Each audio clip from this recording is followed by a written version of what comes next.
வணக்கம் நண்பர்கள். கரூரில் தமிழக வெற்றி கழகத்தினுடைய பிரச்சார கூட்டத்திற்கு பாதுகாப்புக்காக 500 போலீஸை தமிழக அரசு நியமித்திருக்கிறது.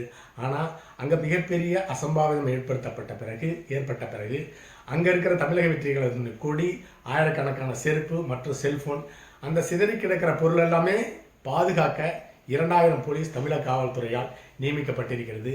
அதை பற்றி சுருக்கமாக பார்க்கலாம். வீடியோவுக்கு சப்ஸ்கிரைப் பண்ணி சேனலுடைய வளர்ச்சிக்கு உதவுங்க. கூடவே பெல் பட்டன் ஆன் பண்ணி வைங்க. அப்போ தான் சேனலில் போகிற வீடியோ உங்களுக்கு நோட்டிஃபிகேஷனில் கிடைக்கும். சரி, வீடியோக்கு போகலாம். கரூரில் மிகப்பெரிய பேரழிவு ஏற்பட்டிருக்கிறது. 41 அப்பாவி உயிர்கள் பழிவாங்கப்பட்டிருக்கிறார்கள். அதற்கு காரணம் சென்னை உயர்நீதிமன்றத்தினுடைய திட்டமிட்ட சதிதான் இதற்கு காரணம். தமிழ்நாடு மட்டும் இல்லைங்க, இந்தியாவில் இருக்கிற எல்லா மாநிலத்திலுமே ஆளுங்கட்சியினுடைய தூதராக தான் அந்த மாநில உயர்நீதிமன்றத்தினுடைய நீதிபதிகள் செயல்பட்டு கொண்டிருக்கிறார்கள்.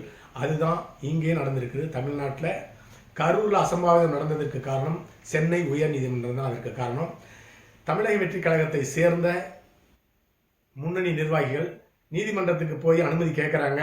அரசு கேட்ட இடத்துல அனுமதி தரமாட்டேங்கிறாங்க. நீங்கள் அனுமதி, நாங்கள் கேட்ட இடத்துல எங்களுடைய பொதுக்கூட்டம் நடத்த, பிரச்சாரம் நடத்த அனுமதி வழங்கணும்னு உயர்நீதிமன்றத்துக்கு போனால் உயர்நீதிமன்றம் அரசிடமே இதை பேசி தீர்த்து கொள்ளணும்னு சொல்லிட்டு திருப்பி துரத்தி விட்டுட்டாங்க சென்னை உயர்நீதிமன்றம்.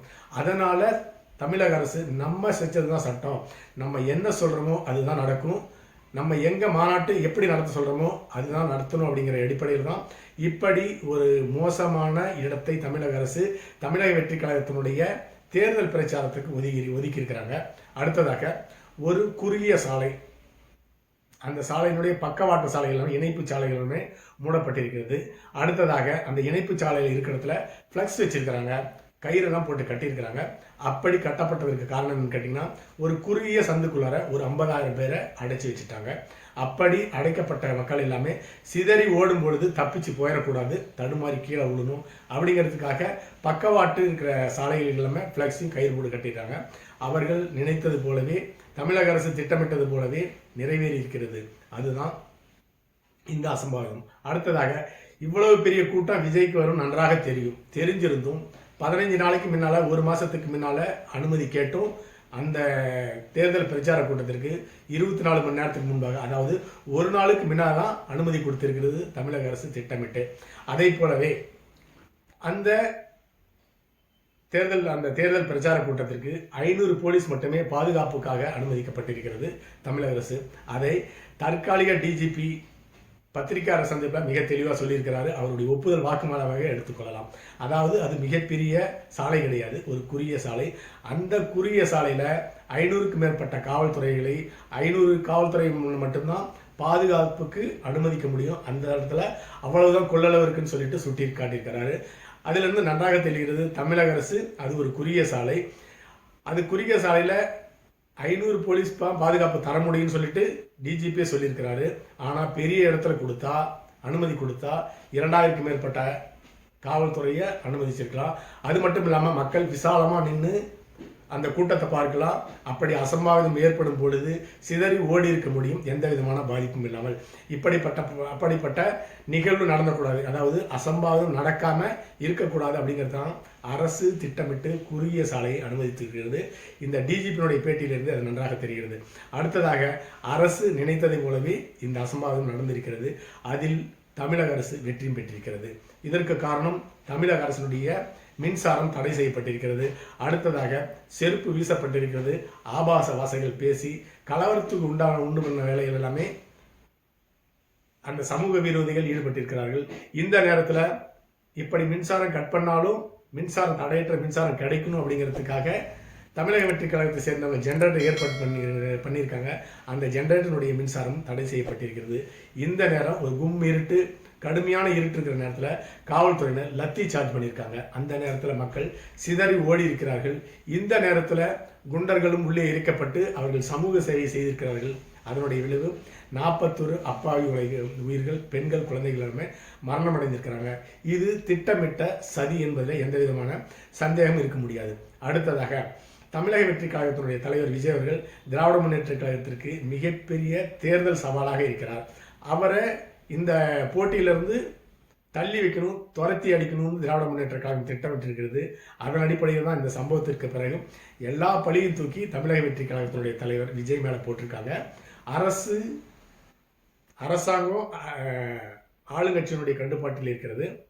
இந்த பாதுகாப்பு தரது எத்தனை லட்சம் பேர் வந்தாலும் பாதுகாப்பு தர வேண்டிய கடமை ஆளுங்கட்சிக்கு தான் இருக்குது. ஏன்னா அனைத்து ஃபோர்ஸுமே அவங்களுடைய கையில் தான் இருக்கிறது. அப்படி இருக்கும் பொழுது எல்லா பழியும் தூக்கி விஜய் மேலே போட்டுட்டாங்க. அடுத்ததாக தமிழக வெற்றி கழகத்தினுடைய 2ஆம் கட்ட தலைவர்கள் எல்லாமே ஜாமீனில் வெளிவர முடியாத அளவுக்கு வழக்கு பதிவு செஞ்சிட்டாங்க.